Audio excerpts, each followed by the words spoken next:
없어요. 네. 저 했던 그 뭐지? 이슈에서 그 아이한테 그러면 어떻게 말을 해야 되는지. 말이요? 네. 비폭력 대화 배우셨잖아. 그걸로 해요. 그 있는 그대로 네가 많이 화가 났구나. 네가 많이 슬프구나. 감정 읽어주고 너한테 필요한 건 존중이었어. 이렇게 비폭력 대화 배워서 그럴 때 써먹어야지. 아빠 얘기를 왜 해? 아빠 나쁜 놈이야. 이런 얘기 하면 안 되지. 아빠만 나쁜 놈이야. 엄마도 나쁜 놈인데. 우리가 얼마나 애들한테 잘못해요. 네. 근데 우리가 관념이 있잖아요. 그 꽃으로 때리지 마라. 폭력은 절대 나쁘다. 애들을. 네. 그러니까 이제 애가 아빠는 나빠. 예를 들어 뭐 아빠가 때린 거는 잘못이잖아. 만약 그렇게 얘기를 하면 선생님이 뭐라고 얘기를 해야 되나? 아니 아빠가 나빠. 아빠 죽여버리고 싶어. 그러면 그랬구나. 그러면 오고 해줘야지. 오고 얼마나 힘들까. 이거 아빠가 그랬구나. 어이구 얼마나 힘들었어. 네, 막 그렇게 얘기를 걔는 그런 이제 자기가 지금 얼마나 슬프고 얼마나 화나고 얼마나 열받았는지에 대한 공감이 필요한 거지. 걔가 아빠 나쁘니까 우리 아빠 죽여버릴까? 그 아이가 그 진심은 아니잖아요. 그냥 승질나서 한 말이지 그게 진심이겠어요? 진심 저기 뭐야 그냥 걔는 지금 그때로의 그 상태에 대해서 그냥 진술을 한 건데 자기 생각, 감정, 느낌을 그다음 애가 되게 똑똑한 것 같아. 그걸 어떻게 그렇게 생각, 감정 다 얘기해. 죽여버리겠어. 이거는 생각이고 슬퍼, 감정이고 감각은 뭐야?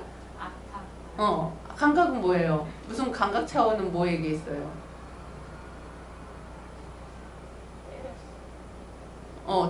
때렸어는 이제 행동이고 사건을 얘기한 거고. 때리면 뭐지? 더 말 듣기 싫어.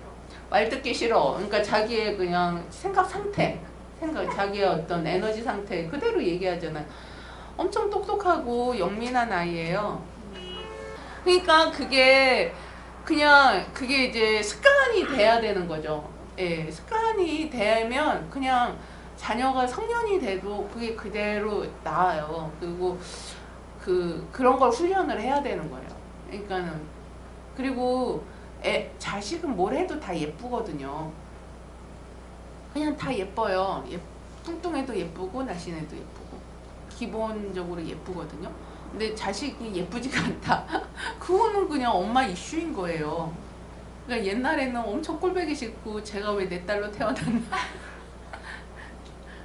제가 건강하지 않았을 때 무슨 업보가 있어서 쟤랑 인연이 됐을까 막 희한한 소리도 하고 막 엄청 가슴에 대못을 박으면서 할 소리 못할 소리 막 해댔는데 근데 이런 것들이 치유되고 제가 이제 건강해지니까 그냥 이게 자식은 어떤 자식이든 다 예쁘구나.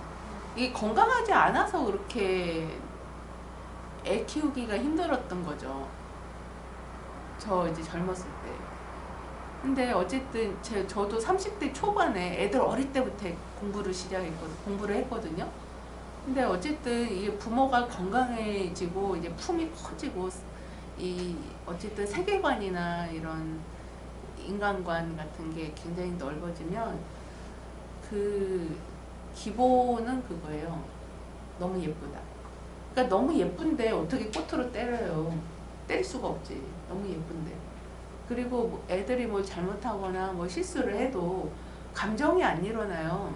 감정이 안 일어나고 이제 감정이 일어나면 내가 나한테 화가 나는 거지 자식한테 화가 나진 않더라고.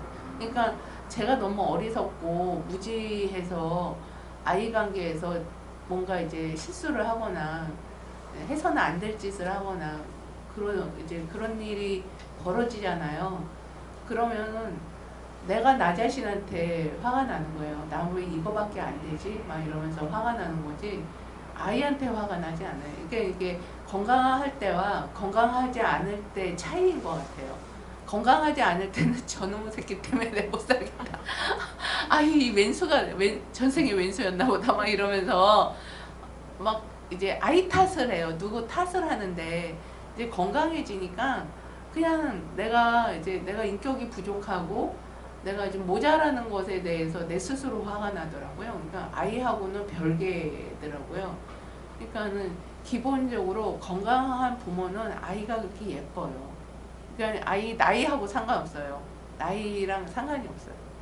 상관이 없고 상관이 없으니까 이제 그 좀 있으면 이제 애 낳아서 애 엄마가 될 나이인데 또 이제 그냥 이제 자식이니까 이쁘 그냥 자식이니까 이쁘 그러니까 저절로 되지 이게 훈련을 하셔야 돼요. 그러니까 엄마가 이제 건강해져야 돼요. 그러면 이제 되게 지혜롭게 적응할 수가 있어요. 기본적으로.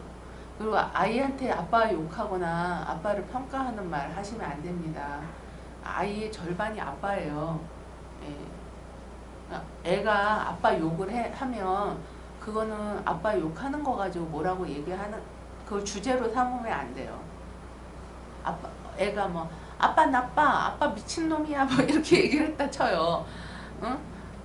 어디서 또 유치원에서 또 욕 배워가지고 와서 아빠한테 개새끼 이렇게 어떤 애가 유치원에서 욕을 배워가지고 와서 아빠가 이제 그거 하지마 이렇게 뭐 이러니까는 아빠 개새끼 이렇게 갖고 뒤지게 맞았다고 그런 말만 하더라고요. 그래갖고 자기가 거기서 어떻게 해야 될지를 모르겠대요. 그래갖고 막 남편이 눈이 돌아가가지고 아들을 막 때리는데 자기가 아이가 잘못했잖아요. 근데 아이 편을 들 수도 없고 그렇다고 애를 그렇게 맞게 놔두는 것도 아니고 자기가 어떻게 행동해야 될지 모르겠다고 막 그런 얘기를 또 와서 하는데 아이를 다치게 하면 안 되죠. 그래서 이제 폭력에 노출되면 안 돼요. 왜냐하면 이게 남편이 자기 화가 나가지고 때린 거지 아이의 훈육을 위해서 때린 게 아니잖아요. 자기 감정으로 이렇게 때리면 아이가 복수해요 나중에. 그래서 감정을 가지고 때리는 건 사랑의 매가 아니라 그거는 폭력이에요. 폭력. 아이를 학대하는 거거든요. 그래서 그 아이를 보호해야 돼요. 이렇게 몸으로 막아야 돼요. 아이가 맞지 않게 해줘야 돼요. 그게 이제 보호예요. 근데 그게 정말 사랑의 매. 아이의 훈육을 위해서 때리는 건 감정이 없거든요. 감정이 없기 때문에 아이도 다 알아요. 그거는 아이한테 상처가 되지 않아요. 그리고 오히려 고맙습니다가 되는 거죠. 근데 감정을 실어가지고 막 이렇게 자기 화풀이 대상으로 아이를 때리면 그 애들이 다 기억해요. 다 기억하고 나중에 이제 복수하고 싶죠. 여러분 다 복수하고 싶지 않았어요? 네네. 다 복수하고 싶었잖아요. 엄마 아버지한테. 저도 겁나게 복수하고 싶었어요. 몇 배로 갚아주고 싶었어요. 그 화풀이 대상으로 막 이렇게 때리고 이럴 때 그거 제가 다 알았거든요. 뭐야, 지 인생 고단한 게 내 탓이야. 막 이런 생각이 막 어린애인데도 그걸 다 아는 거죠. 뭐 지 팔자 들어온 게 내 탓이야. 막 제가 어릴 때 그렇게 생각했다니까요. 아이고 내 팔자야 막 이러면서 때리잖아요. 그러면 뭐 속으로 얻어맞으면서 지 인생 들어온 게 내 팔자야. 막 이런 소리가 막 안에서 들리거든요. 그러니까 다 안단 말이에요, 애들도. 그러니까는 아이들을 훈육을 하는 건지 정말 감정풀이로 하는 건지 이거 정말 인식하셔야 됩니다. 그리고 만약에 배우자가 감정풀이로 아이한테 폭력을 쓴다? 그럼 몸으로 막으셔야 돼요. 당연히. 보호해야죠. 그 감정 화풀이 대상이 되게 하면 안 되잖아요. 우리 애를. 예. 그 훈육인 거 하고 화풀이 대상인 거 이걸 식별할 수 있어야 돼요. 우리한테 그런 지혜가 있어야 돼요. 이게 이제 건강한 부모죠. 네. 내가 건강하지 않은 것에 대해서 이렇게 들여다봐야지 테크닉적으로 뭐 어떻게 해요? 뭐 이렇게 해서는 써먹을 수가 없어. 그 테크닉을. 내 인격이 그만큼 가지 않기 때문에. 그리고 애가 그렇게 영민한데. 그 영민한 아이는 키우기가 더 쉬워요. 영민한 애가 더 키우기가 쉬워요. 말귀 잘 알아들으니까. 이게 발달 지연 있는 애들 키우려면 얼마나 힘든지 아세요? 인지 발달이 잘 좀 지연된 애들, 이런 애들 또 고집도 엄청 세잖아요. 그런 애들 키우기가 더 어려워요. 선생님 딸은 또 머리가 좋잖아요. 똑똑하고. 그렇게 말할 수 있다는 건 엄청 머리에 좋은 거고. 그런 애들은 납득이 가면 돼요. 납득. 그러니까는 굉장히 영적인 이야기도 많이 해주시고, 철학적인 그런 얘기도 많이 해주시고, 걔네들은 그런 거 다 흡수할 수 있거든요.